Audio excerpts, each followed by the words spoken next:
This photograph appeared on the cover of the New York Times Magazine section a couple years ago, and if physicists know anything about Freeman Dyson, it's that he is one of the founders of quantum electrodynamics. If the general public knows anything about him, it's probably that he has something weird to do with climate, and indeed he's probably the most eminent scientist who goes to a lot of trouble to question climate science and the principal findings of climate scientists who publish in places like Nature, and I'm going to talk about that a little later. And one of the things that gets him in trouble is saying things like that. I'm happy every time the Chinese and Indians make a strong statement about going ahead with burning coal. We're not supposed to think that way, are we? Much less a guy who votes for Obama and is a friend of Rush Holt, former Congressman Rush Holt. He looks like a war criminal there, doesn't he? But I'm going to talk about his career and try and persuade you that he's not a war criminal. He's not a monster. He's a very reasonable guy, very accomplished. And this is an outline of my talk, the things I'm going to say. And the thesis of my talk is that he is the Ralph Waldo Emerson for our time. Who the heck is Ralph Waldo Emerson? He's probably the leading 19th century American intellectual. He lectured and then compiled his lectures into books. He talked about religion. He talked about slavery. He lived in the he was active in the mid-third of the 19th century. Literature, science. He knew a lot about science. He wrote poetry. He influenced several literary movements. And not all of those things are the same thing as what Dyson has come to do, but I have a feeling that if Emerson were alive now, maybe he would be a physicist who operated in the mode that Dyson did. This is young Freeman Dyson. He grew up in Winchester, England, and Winchester has a very good public school, which is to say private school, and at least they consider themselves to be the best school in Britain. And Freeman Dyson's father was the head of music department there, and he took the test along with everyone else, and that year he got the top score on all the categories. So I call him the best schoolboy in Britain. And if you go there, it looks a lot like the Hogwarts school in the Harry Potter movies. The students eat off of trestle tables from the 1600s. And that's what Dyson looked like at that time in the 30s. He looks a little bit, very serious look on his face. He looked a little bit like Harry Potter, and the other students sort of treated him like Harry Potter. They deferred to him. He won all the math prizes. If you were the second best student in the school in math, you didn't like Freeman Dyson. He didn't bother taking science classes. They taught very few. The one science class he took was a chemistry class, and what did they discuss there? Not chemistry. They read poems every single time. That's where Dyson said that he got his love of poetry. He was a great fan of science fiction, H.G. Wells, Jules Verne. You didn't need science classes because you studied that stuff on your own, or you conferred with 2 or 3 of your pals. Now, a lot of graduate students do that already, but he was in the 7th, 8th, 9th grade when he was doing it. He went off to Cambridge University, and as a freshman, he was essentially a PhD student. He was operating at that level, publishing papers long before he got to grad school. Every day he came to Winchester School, he had to pass through this war memorial dedicated to the boys of Winchester School who had lost their lives in the First World War. Class of 1912 wiped out entirely. Class of 1913 wiped out entirely. Class of 1914, 90%. And World War II was looming. Dyson felt that he wasn't going to make it either. But he did. C.P. Snow, the guy who wrote the famous essay about the two cultures in the 1950s, he was in charge of getting bright lads like Dyson and grabbing them and putting them in places where they could do some good. So at the age of 19, Dyson was working for Bomber Command, and I won't say he initiated operations research, but he was one of the first. So here he's 19, and he tells the RAF, your bombers are too far apart. Bring them closer together. I said, what? Are we going to have a lot of wingtip collisions? Yes, the wingtip collisions go up. But when you mass the bombers, you have a better defense against the German fighters. And so the survival rate actually went up for a while. So Dyson looked like a genius. The aim was to kill as many Germans and to save as many Brits as you could, the pilots. I think the RAF, these sorts of fighting was among the highest casualty rates in the war, the bomber pilots who flew these missions. They killed 400,000 Germans, and this bothered Dyson then, and it bothered him for the rest of his life. He said that if the Germans had won the war, he, Dyson, and a lot of other people like him would have been put on trial at a Nuremberg-style rally, and he never could shake off that feeling. Now you say, this was World War, this was total war. We had to do this. We had to bomb the German cities. He said if you'd siphon off half of those bombers and put them more out over the North Atlantic to try and kill German submarines, you would have done a better job and ended the war sooner. The Allies prevailed, and Dyson had to spend one more year in military service, and he got very cushy duty at Imperial College. He could do anything he wanted. He sat at a desk and read quantum mechanics textbooks all day. Until then, he was a very good mathematician.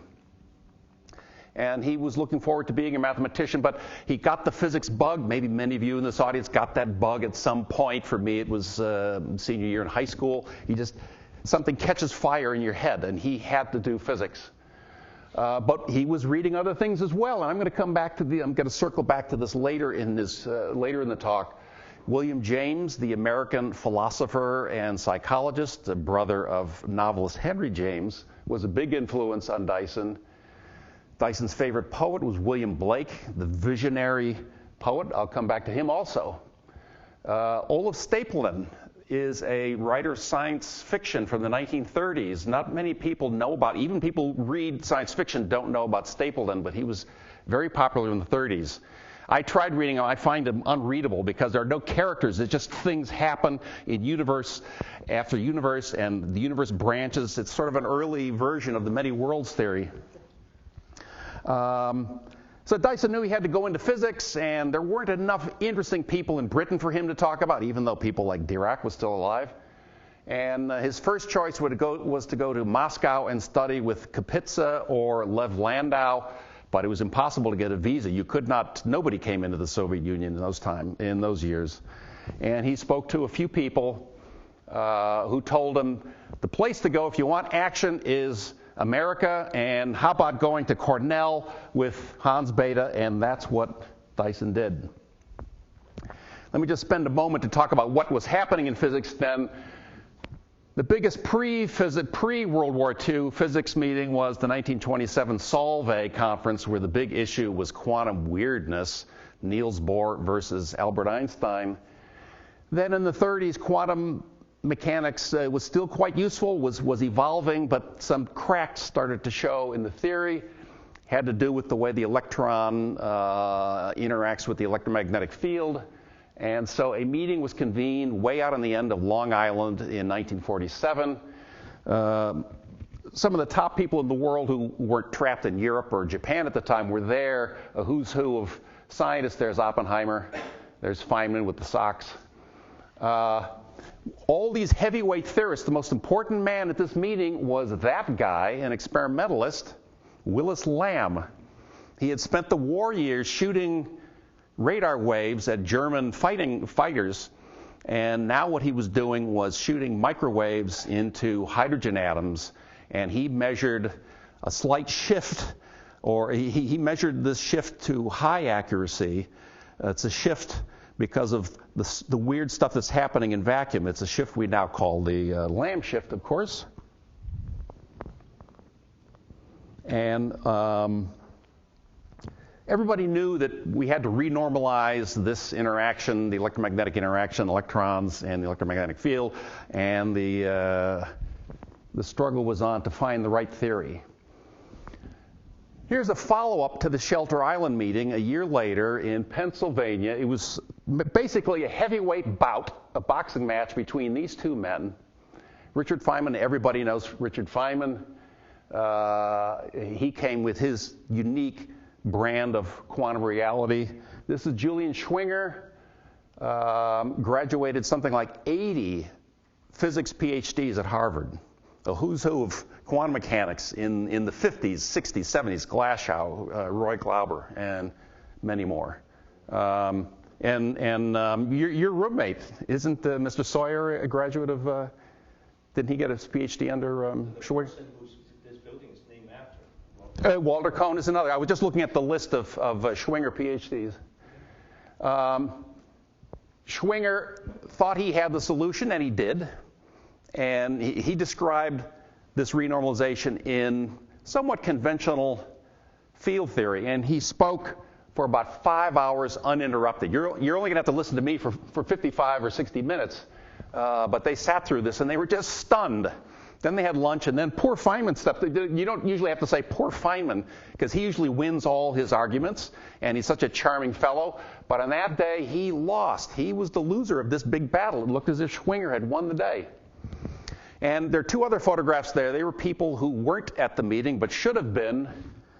Tominaga was doing what Schwinger was doing, only he was doing it in Tokyo while bombs were falling on him. And you know how he found out about the lamb shift? He read about it in Newsweek magazine in the U.S. Army Library in Tokyo. So he rushed off a paper to Oppie, who did the honorable thing and saw it through to publication. The other guy who should have been there but wasn't was this 25-year-old grad student.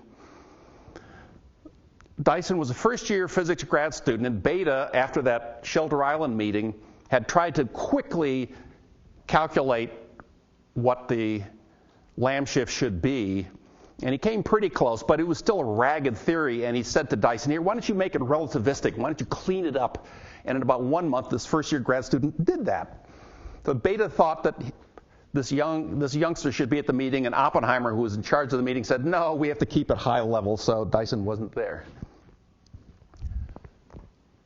Instead, he got something just as good as being at that meeting. The spring of 1948, he had essentially Richard Feynman to himself all the time, all day, every day, for a whole semester. Beta was his nominal thesis advisor at Cornell, but Dyson spent every day, just as you do, in 2s and 3s in your offices. That was Dyson and Feynman arguing about quantum electrodynamics. In June of that year, let me back up, saying in 1948 was a wonderful year. The novelist Jack Kerouac wrote the book On the Road. He traveled all over America, and that's a book that many high school seniors are forced to read. I didn't particularly like it. So Dyson and Feynman took a famous car ride. It's described in an article in Physics Today. Feynman wrote about it. Dyson wrote about it. Down to New Mexico. And so the two of them were talking about QED the whole way. Dyson then he loves riding Greyhound buses. I grew up in Chicago. They're big parts of the country I'd never seen. Then you get way out here. It's a revelation to see the whole rest of the United States. He took a Greyhound bus up to Ann Arbor, where Schwinger was teaching a course in QED. And so Dyson studied at the feet of Schwinger for like 6 weeks. So now he had the Feynman side and the Schwinger side. Dyson's head was just exploding. He escaped by another Greyhound bus to Berkeley, and he enjoyed it a lot. Who doesn't like Berkeley? But he could not relax. He could not relax. So he got back on another Greyhound bus, and here's where, I think it's Nebraska, where a lightning bolt occurred in his head. He knew how to bring the two theories together. He was so excited, he got off the bus in Chicago and spent 3 days writing up all his ideas. He got back on the bus, and he came not to Ithaca. Already he was 1 to 2 semesters at Cornell. He was already done there. Beta said, you're too much for me. Go down and spend the year with Oppenheimer. And Oppenheimer said, sure, bring him to, and there was Dyson and a dozen other postdocs, physics postdocs, all crammed into a single room. Many of you have to share your office with 1 or 2. Imagine sharing it with 11 or 12, all in one room. And Dyson had to keep all this QED stuff. Now, he had the total solution, the total synthesis in his head, but he saved it for the day when he would give a talk. And Oppenheimer was there. And Oppenheimer, we think of as this giant figure. and a peacekeeper and a diplomat, but at least for Dyson, he was very sarcastic. He hated Dyson's ideas. He interrupted Dyson every 14 seconds, like Wolfgang Pauli. And this went on for a couple of seminars. And Dyson appealed to his mentor, Hans Bethe, and Bethe said to Oppie, "Will you shut up and just let the man talk?" So they scheduled a full slate of 5 or 6 talks, November, December 48. And after the final one, Dyson got a 2-word note from Oppie that said in Latin, "Nolo contendere." I'm not arguing anymore. In other words, I give up, you win. And Dyson was now not the most famous physicist in the world, but he's the one you had to hear about. There's his paper that he wrote. Note the title. He's not claiming QED for himself. Tominaga, Schwinger, Feynman. He asked Feynman, and I should point out, and this is an important thing, at this point, at this moment, Schwinger and Feynman had not published their own results. Indeed, for the first couple of years, they were known as Feynman-Dyson graphs. We call them Feynman diagrams now, but that's what they were called for a couple of years. He gave dozens of talks. He was the one. He went back to Peierls. He taught Peierls the new QED stuff. All of his mentors, he had to teach them now. He was in the driver's seat. Job offers came all over the place. See, that's a frustrated bunch of physicists there trying to hear him. They can't get in.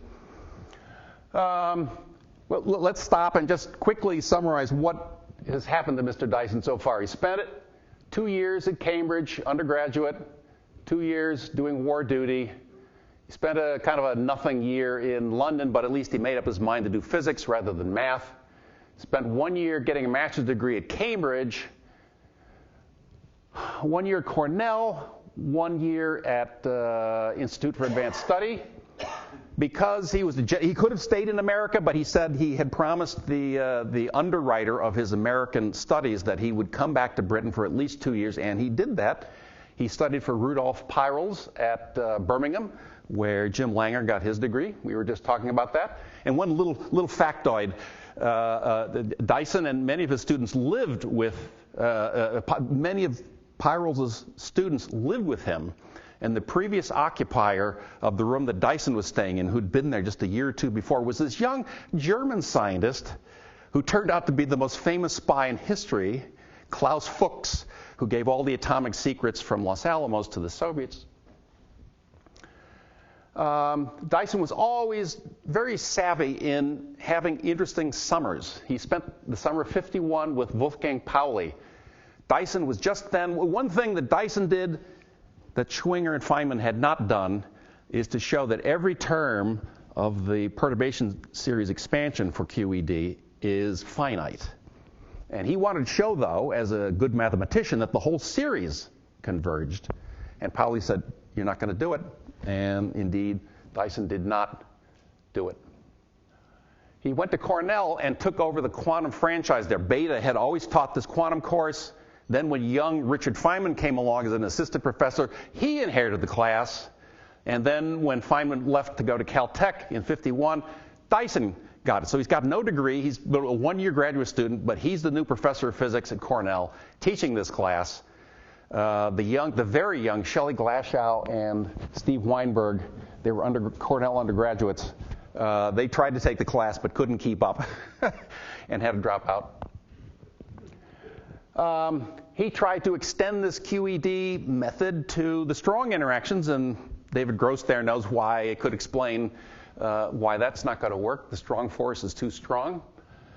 So Dyson at this point felt kind of a hangdog feeling. He had led several graduate students over this cliff that went nowhere, and he didn't like the idea of spending so many years, so much time on a single topic. So he vowed he would never do that again.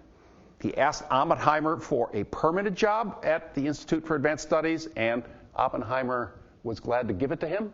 So from 1953 until now, he's retired, but he's an emeritus professor there. That's the Institute for Advanced Study there. Dyson started writing articles for the popular media. He wrote for Scientific American, Physics Today, a few other magazines. Again, a brilliant choice for summer activity. Particle physics wasn't enough, so he went out to Berkeley, and with Charles Cattell, he started studying condensed matter physics.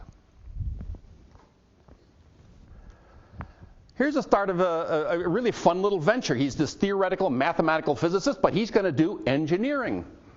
This is General Dynamics, one of the largest defense contractors in the world. They now had a nuclear arm called General Atomic. A man there named Freddie de Hoffman, who had been instrumental in negotiating with the Soviets about treaties, invited Dyson and Teller to come and design an intrinsically safe, what they called a safe reactor. And so they spent the summer in designing this thing called TRIGA, test reactor, and I forget what IGA stands for. Intrinsically safe because the fuel rods have some temperature-dependent components to them. So if the reactor gets too hot, these heat-dependent materials shut off the nuclear reaction. So you don't even need fuel rods. It's intrinsically safe. One of the greatest best-selling reactor designs in history. There's something like 70 of them that were made. This prototype was the first nuclear reactor operating in Africa. And about 100 meters from my office at the University of Maryland is one of these TRIGA reactors. It's usually just used for training students. So this is, and Dyson loved working with Teller. Teller at this point in the mid-60s was still persona non grata for what was perceived as his great betrayal of Oppenheimer. Nuclear-powered rocket ship. So de Hoffman had this even weirder idea. Let me back up. 1957 was Sputnik. 1958, the great civilian rocket department of the United States government was just then coming into business. And we take NASA for granted. But for about 1 year, the people at General Dynamics, including Teller, Dyson, this bomb engineer named Ted Taylor, figured that they could beat NASA. They could defeat chemical-powered rockets using nuclear-powered rocket ships. And it would make a great movie this year, 58 and 59. So here's how it works. This is the rocket ship. It's fully standing up. It's about the size of an Apollo rig, on the Saturn V rocket. Look at that, livestock. You squirt an atomic bomb out the back. It explodes. It's a couple hundred meters there. If you have a carefully coated sacrificial layer of stuff, I don't know what it was, but the blast slams into the back of the rocket, vaporizes this layer, gives a big plasma oomph. And is there a big acceleration here? Yes, you bet. So like a third of the craft is shock absorber. So the craft is moving forward, but all of this is crew and storage for stuff, and then the crew sits up here. And here is, Dyson is, you'll see as the talk goes along, he is always high-minded, and here is a manifesto, nothing less than a manifesto, that's what he calls it. Our purpose and our belief is that the bombs which killed and maimed at Hiroshima and Nagasaki shall one day open the skies to men. Dyson was too young to have been at the Manhattan Project, but he sort of envied all those people that had. And he felt, and many of the people on this project felt, that this could be as big a project as Manhattan if they could just get it off the ground. Never worked that way. It's just, can you imagine trying to blast off a rocket? You'd have to put it on the top of this tower and have it launch from there. It didn't work. It didn't work. Dyson went on talking about it for years. One man who was impressed was Stanley Kubrick, who just a couple of years later was going to use the Orion-style acceleration system. That was the motto of Orion project, by the way, Saturn by 1970.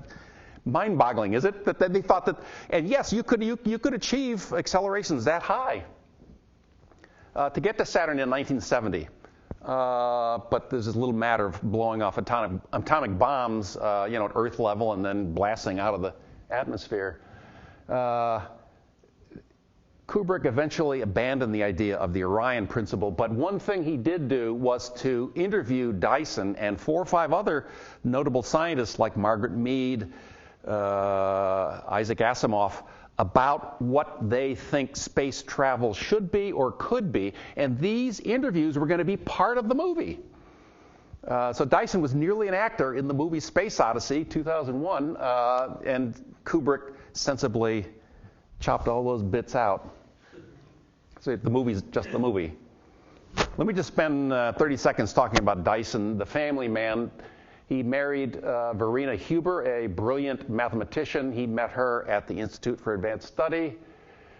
Very, very, very troubled marriage. Read my book. I give it 2 chapters. These are their 2 children. George Dyson is now a science historian and probably the world's expert builder of ocean-going kayaks. Long story behind that. And this is Esther Dyson, who in the 1990s made a lot of money selling, promoting companies in Eastern Europe. She had a New York Times column. She was one of the first great promoter of the early internet, and she became later a philanthropist and eventually a cosmonaut. She spent several $1 million of her own money to be a cosmonaut. That's the second Mrs. Dyson, Emma Jung, who was an au pair in the Dyson household. And that's the home that they have lived in for 60 years in Princeton. And here is Emma with her 4 daughters, a nurse, a veterinarian, and 2 MDs. And Emma herself, one of the daughters gave her running shoes on her 50th birthday, and she took up long-distance running. And for her age group, she has won the Boston Marathon, the San Francisco Marathon. So she's a very interesting person herself. All right, let's get back to Dyson's career.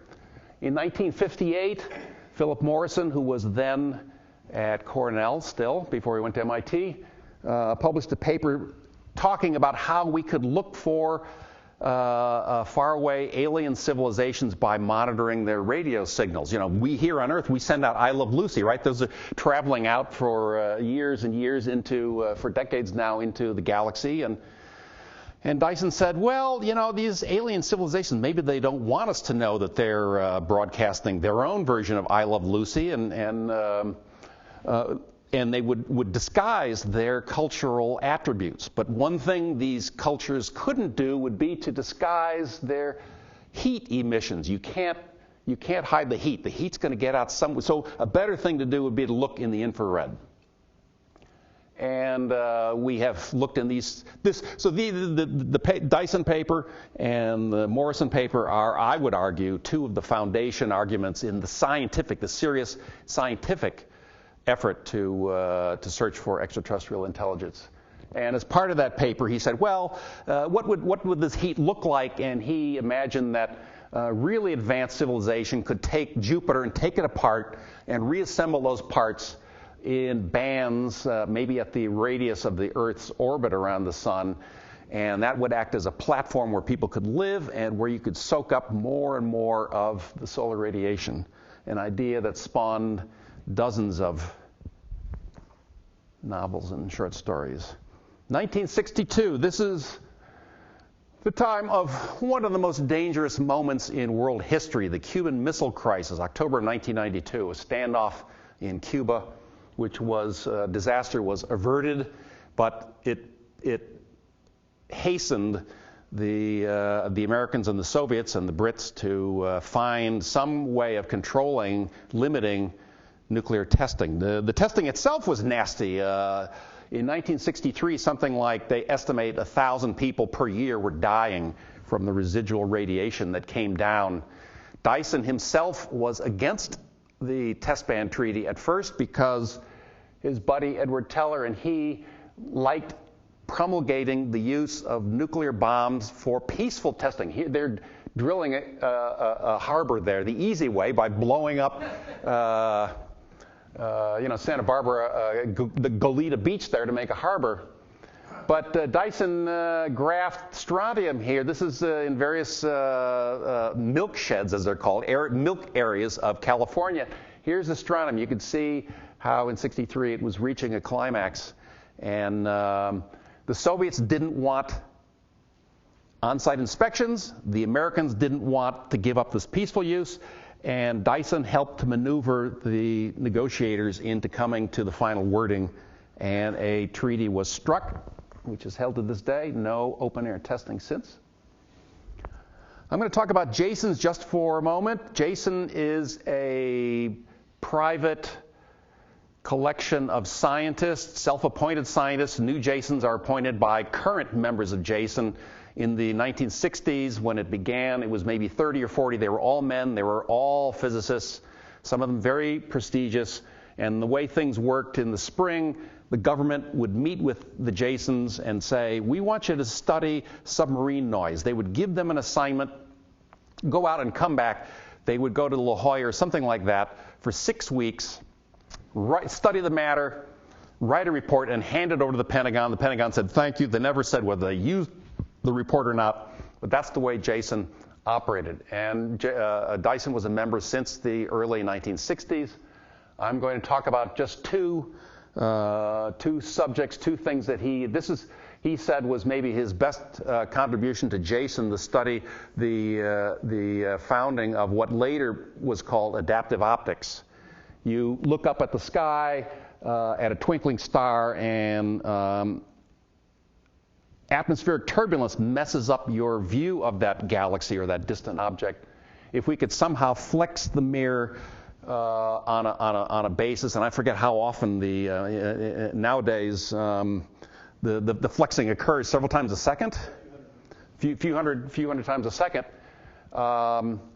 This was about 1972. Weinberg, Dyson, Richard Muller at Berkeley, and it was classified, the idea was classified.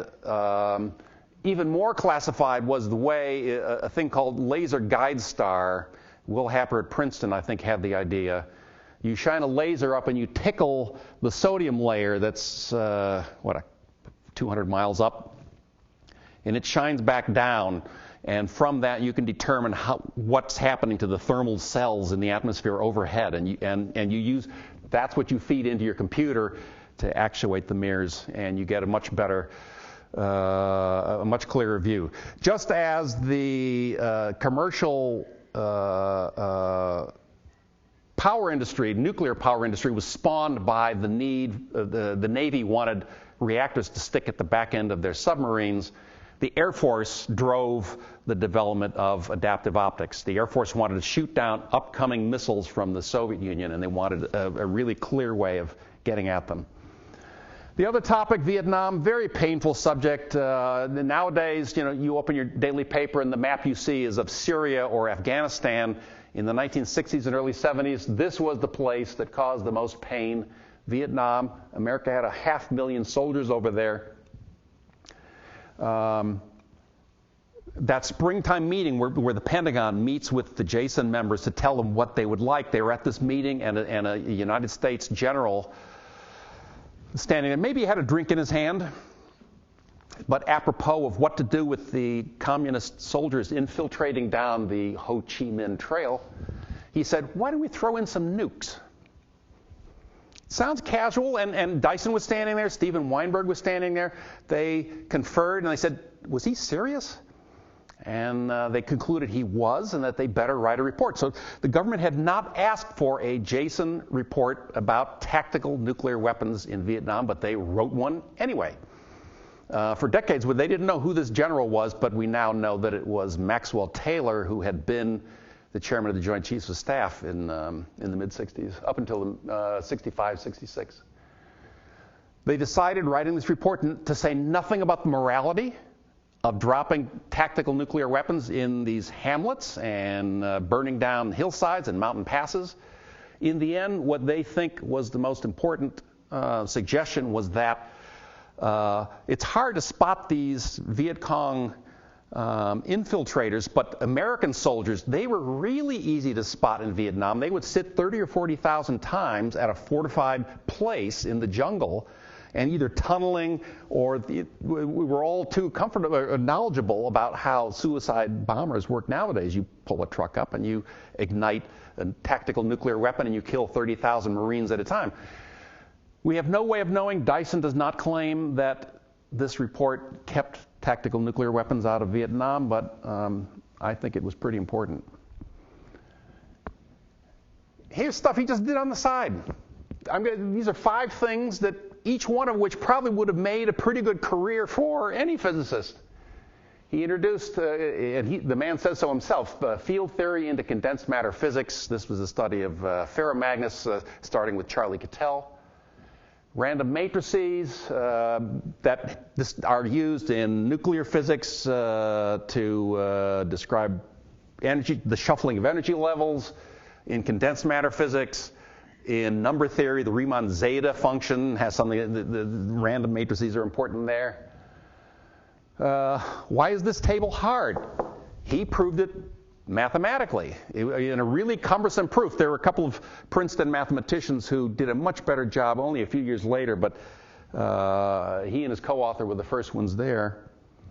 Fundamental constants, a subject much talked about. Does the fine structure constant change? There are ways of measuring it. And Dyson wrote several papers on how to do that. In early 1970s, I think Steven Weinberg's book, The First 3 Minutes, Dyson felt that Weinberg had helped to legitimize a subject that had been sort of off limits up until then, and that was what happened at the very early part of the universe. Now, there are dozens of books on this subject, but back then it was kind of weird to write about this. Dyson wanted to write about the extreme late aspects, late period of the universe, and he wrote something like a 90-page article in Review of Modern Physics, which really was the first formal, big, full-fledged study of how galaxies die, planets melt, black holes gobble up stuff, and then they themselves evaporate. All bets are off with the coming of dark energy, but this was 1979, and it was an important paper then. Dyson has always been a popular writer. He'd written for Scientific American. For about 10 years, I contributed news items to Physics Today magazine, but Dyson probably over all these 60 years has written more articles than I did. He's written about 250 book reviews, little news items, and feature articles for Physics Today. I looked it up. You'd have to be a long-time Physics Today employee to have beaten out Dyson. The Sloan Foundation in the early 70s asked Dyson to write an autobiography that showed the nexus of science and culture. And this is the resulting book, his first book. Dyson is an excellent writer. If you can only read one book by Freeman Dyson, get this one. It's his first and best. And this led him off into what I call full Emerson mode, Ralph Waldo Emerson.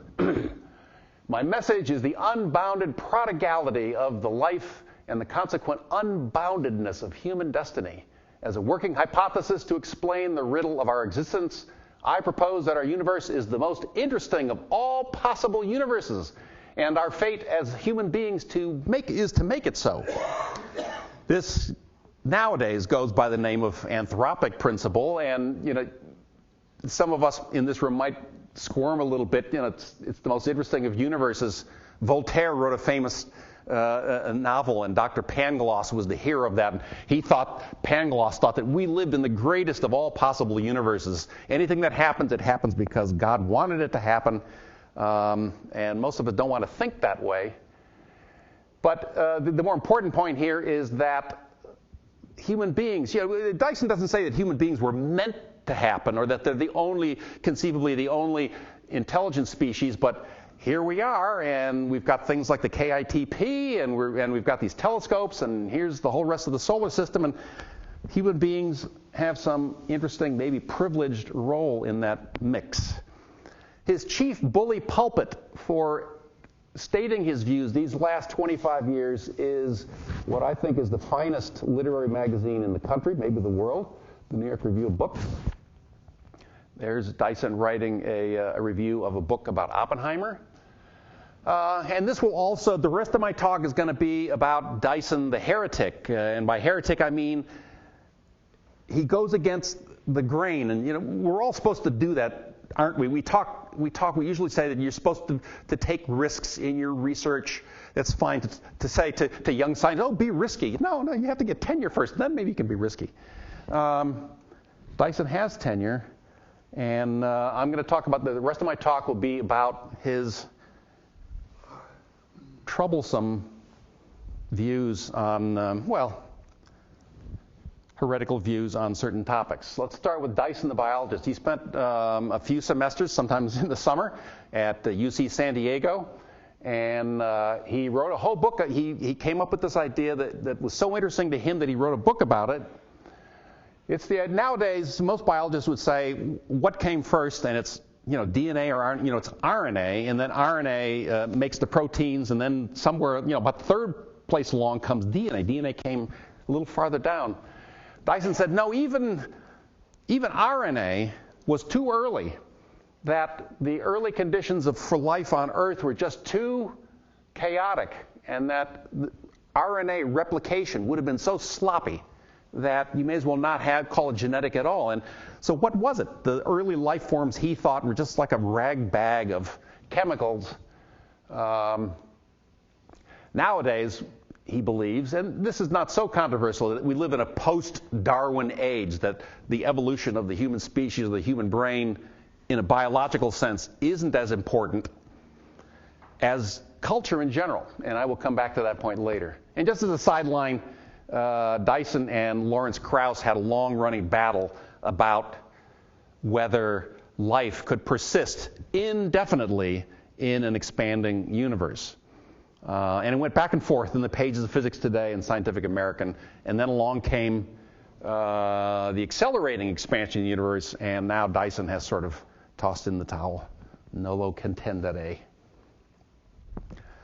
In 1860, the people in the South in the United States said, slavery, you may not like it, but it's a necessity. We have to have it. We can't do without it. The abolitionists said, no, you're just going to have to find some other way of dealing with it. You can't have slavery, and it's a horrendous moral thing. Dyson and lots of other people say the same thing about nuclear weapons. I'm going to talk about, and he has argued for reduction first in open-air testing and then in the total number of nuclear weapons. And I'm going to talk just briefly about the issue of no first use. If World War III had begun, many people think it would have happened right here. This is a war game board. This is the Fulda Gap in the middle of what was then called West Germany. And the Warsaw Pact had something like 3 times as many tanks as the NATO forces in Germany. And the American planners weren't idiots. They said, well, let them have all the tanks they want. If they come across that square right there, we're going to stop lobbing tactical nuclear weapons again. They even had a model called the Davy Crockett that you could shoot from a cannon, shooting nuclear weapons from a cannon. And Dyson said, no, that's not going to work. First of all, and this is the bomber command part of his brain thinking again, you're going to kill lots of Germans, lots of innocent people. Nuclear weapons across the board are genocidal weapons, and they're not going to work. If you want to,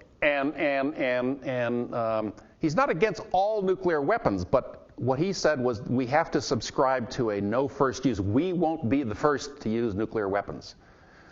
And the United States government never accepted that proposition, and to this day, it's still not the policy of the United States. The Soviets did announce it, and you can say, yeah, we can trust the Soviets about this far. Maybe so, but they made that an official policy, and we did not. Dyson and many of his closest friends, like Sidney Drell, disagreed on this topic of no first use. They all felt that we do need that first use, at least in a very limited setting like this. Dyson would say, there is no limited sense. The Soviets have announced that once any kind of nuclear weapon is used, they may start using their full arsenal, and all hell will break loose. Meta-science, what do I mean by that? The idea that there are forms of knowledge. About a month ago, I gave a talk here at KITP about science and literature, that there are different ways of viewing the world. Dyson's favorite poet, and he's also a fabulous painter, William Blake. That's a famous painting Blake did of, that's Isaac Newton, by the way, not wearing any clothes. He's plotting the universe there. That's the Principia, I guess. And what did Blake, and Blake wrote this long, epic poem about Newton. And in his view, Newton and the whole Enlightenment are terrible things. Why? Because they destroyed our communing with nature. That science had gone too far, was too reductionistic, too rationalistic, didn't leave enough room for many of the other beautiful things in life. The central complexity of human nature lies in our emotions, not in our intelligence.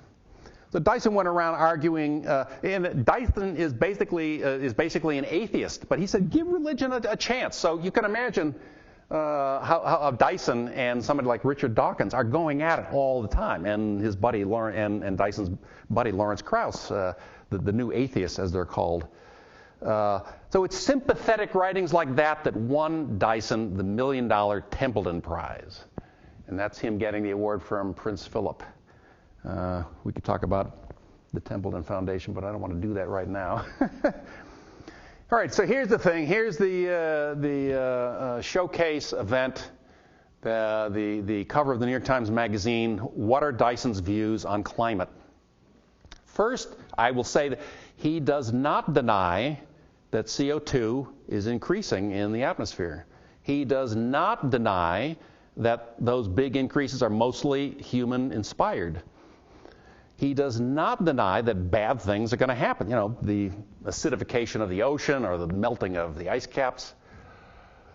What he does say, though, is that the computer models, which we read about in the IPCC reports and elsewhere, are not good enough.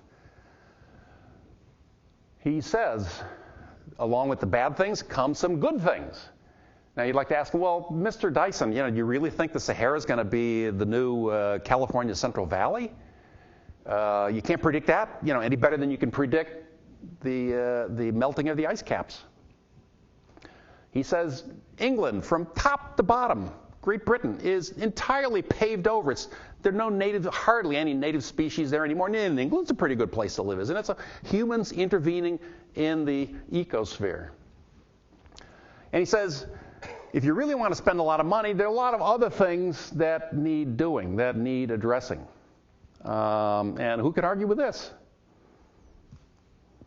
Just for 5 seconds, I'll give you my own view. You didn't ask for my view, but I believe Dyson is wrong. I think the bad things are going to far outweigh the good things, and that we need to get rid of coal-burning plants. China and India getting rich is the most important thing that's going on in the world at present. That's another thing. He says a lot of things that look pretty good. Can anybody here argue with that? That's a pretty good thing to say. Unless it means we would, provide this caveat that China and India both look as if they're going to burn. They're burning a lot of coal now, and they're going to burn even more. He wants to pit, or he thinks that humanists and naturalists might be at odds with each other. The humanist ethic begins with the belief that humans are an essential part of nature. Through human minds, the biosphere has acquired the capacity to steer its own evolution. Well, that's true. Here's how we would steer it with genetic engineering. The European Union doesn't want genetically engineered food, but we do have it in this country. You can say, well, haven't we been doing animal husbandry for thousands of years? Yes. Should we do genetic modifications on humans? And he says no. And yet, then he says this. Biotech games for children. He said genetic engineering is really going to come into its own when we have laptop bioengineering kits for kids. The winner could be the kid whose seed grows the prickliest cactus, or the kid whose egg hatches the cutest dinosaur. These games will be messy and possibly dangerous. Shit, is that enough to say that? He actually said that.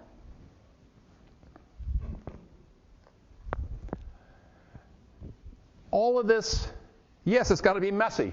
All of this, in his view, is part of this larger human, epical arrow of history. Columbus's voyages was nothing compared to the Polynesian settlements of the Pacific. This is the outer space of the 12th century.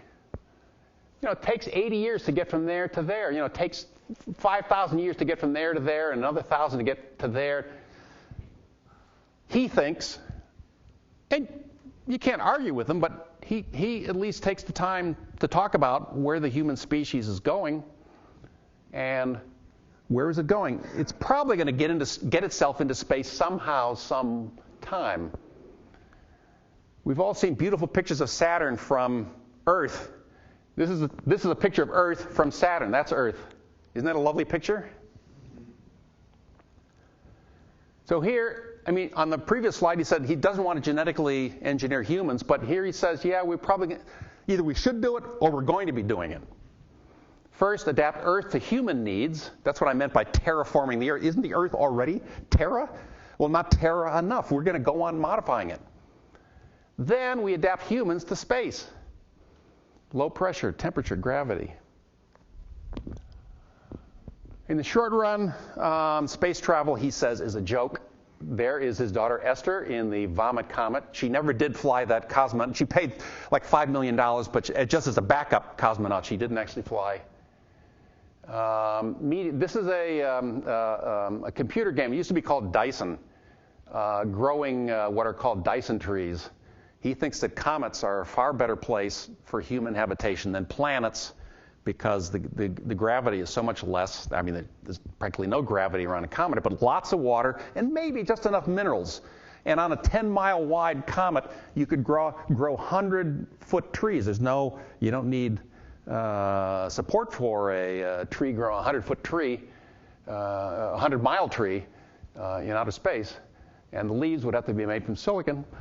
In the long run, here's the Kepler telescope, sort of a periodic table of planets that they found. If you go back to Orion and you start blasting, you can get yourself up to pretty high speeds, and you can get across the galaxy, or to at least a Centauri, in 150 years. Craig Venter says, yeah, then you could beam back genomes.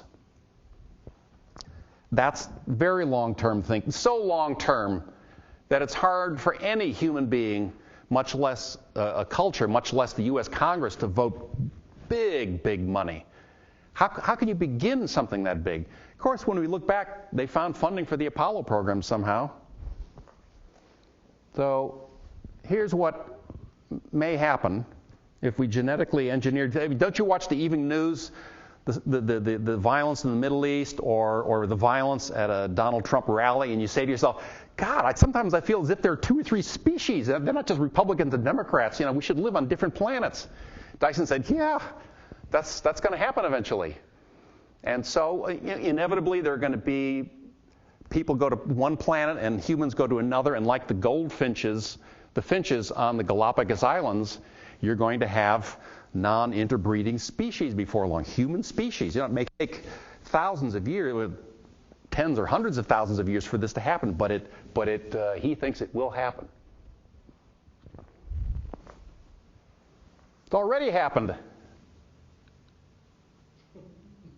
The objects in Earth's mass is causing a great deal of gravimetric interference that might prevent our... Oh, shit, why isn't the...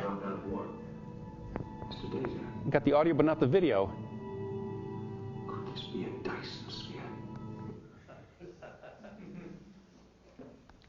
The object that fit the general parameters of Dyson. We worked for about 20 minutes to get the audio, and now we don't have the video.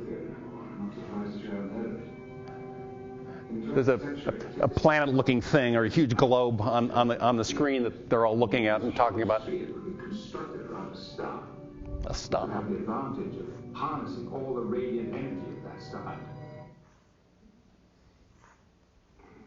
That's the end of my talk. Thank you for your attention.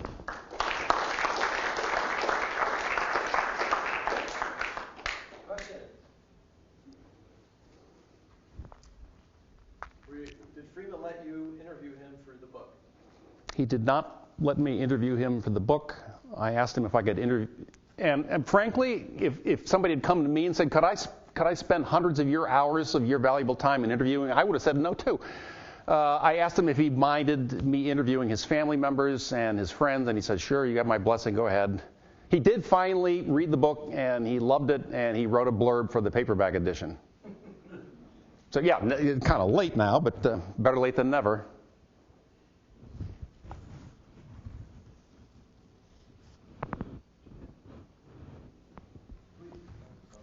At what time did he do his work on number theory? Was that in the 40s?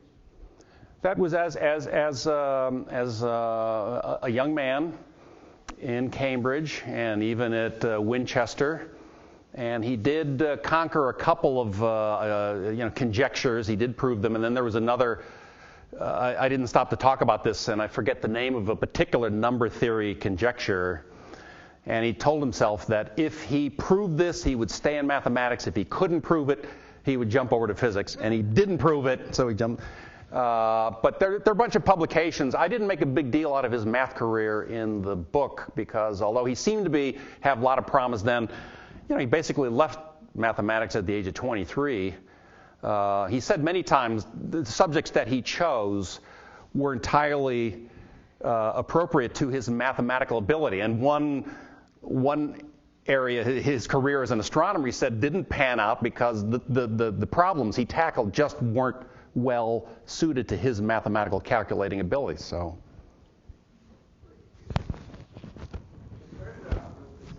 Strange quote from Dyson about the burning coal in China and India. Did you really think that? And what was it? Because it didn't seem consistent. Well, I read in this culture war, supposed culture war, between humanists and, aren't we all in this room, humanists and naturalists? We all want to have it both ways. But what if there's this famous, I was hunting for this cartoon for a long time and I couldn't find it, but it may have been in the New Yorker, about a South American. He's got a machete and he's chopping down his trees and he's setting them on fire. And then here's this fat-ass American in his big Chrysler Imperial saying, "Yo, amigo, stop burning that forest." We Americans can't really tell Indians and Chinese not to. Well, yes, we can tell them not to burn coal, but we have to lead by example. And we're still burning lots of coal. But was that the sense of his remark? If to feed people and to move the Chinese industrial development along, they need to burn massive amounts of coal, then burn the coal. And that's pretty much their view. That was before. It's changing now. I mean, anybody who's been to Beijing knows that it's yeah. They recognize, and it's in their official policy, official pronouncement, that they will wean themselves off of coal, as we were doing here. A month from now, I wrote an electricity book too, and I'm giving a talk. And probably the biggest thing that's happened in the last 7 years since that book came out is the reduction in coal. Then electricity is 90% of coal, where coal is only 50% of then 50%. Now it's about a third. To go from half to a third in just 7 years, that's a dramatic turnaround. And really, we were making up the difference with gas, and which is still a fossil fuel, polluting fuel, but much better. The CO2 burden is a lot less. So that's the sense.